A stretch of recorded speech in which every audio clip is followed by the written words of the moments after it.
Hello everyone, আসসালামু আলাইকুম। তো অনেক দিন পর আজকে হচ্ছে একটু বাইরে বের হয়েছিলাম আলিশাকে নিয়ে, কারণ মাঝখানে অনেক ঠান্ডা ছিল, তার সাথে হচ্ছে আলিশার পাপা অনেক বিজি ছিল, সেই জন্য আমাদেরকে নিয়ে বাইরে বের হতে পারেনি। তো আজকে আলিশাকে নিয়ে বাইরে বের হয়েছি। প্রথমে আসছিলাম শিশু পার্কে, আর শিশু পার্কটা এখন অনেক সুন্দর গোছানো হয়েছে। এখানটায় বাচ্চাদের খেলাধুলার জন্য অনেক হচ্ছে খেলনাপাতি আছে, আর তার সাথে খাবার দাবারও ছিল। প্রথমে আমার চোখ পড়ছে হচ্ছে এই যে আলুর পাঁপড়ের দিকে, কারণ আলুর পাঁপড় আমার অনেক পছন্দ।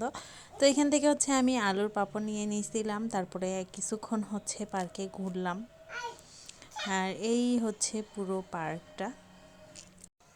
তো পার্কে হচ্ছে কিছুক্ষণ ছিলাম, এখানে থাকার পরে কিছুক্ষণ ঘোরাফেরা করলাম, টুকটাক এটা সেটা খাওয়া দাওয়া করলাম। আর ওইখানটা হচ্ছে স্কেটিংয়ের খেলাধুলা হয়, সেখানেও কিছুক্ষণ খেলাধুলা দেখে টেখে তারপরে এখন হচ্ছে আমরা মাঠের দিকে যাব। আর এই হচ্ছে পার্কে অনেক সুন্দর ফুল গাছও হচ্ছে লাগাইছে। তো এই যে ফুল ধরে আছে কি সুন্দর একদম। আর এই যে এটা হচ্ছে পুরো পার্কটা। তো পার্কে হচ্ছে কিছুক্ষণ ঘোরাফেরা শেষ করে চলে আসছি মাঠে। আর এই যে মাঠে আলিশা আর পাপার সাথে ঘোরাফেরা করতেছে। আর এই যে এটা হচ্ছে আমাদের পুরো মাঠটা। আর মাঠে হচ্ছে এখন ঘাস নাই, একদম ধুলোবালি, মানে বসার মতন আর জায়গা নাই। এর আগেও হচ্ছে সুন্দর ঘাস ছিল, আজ এবার আসে দেখি ঘাস নাই।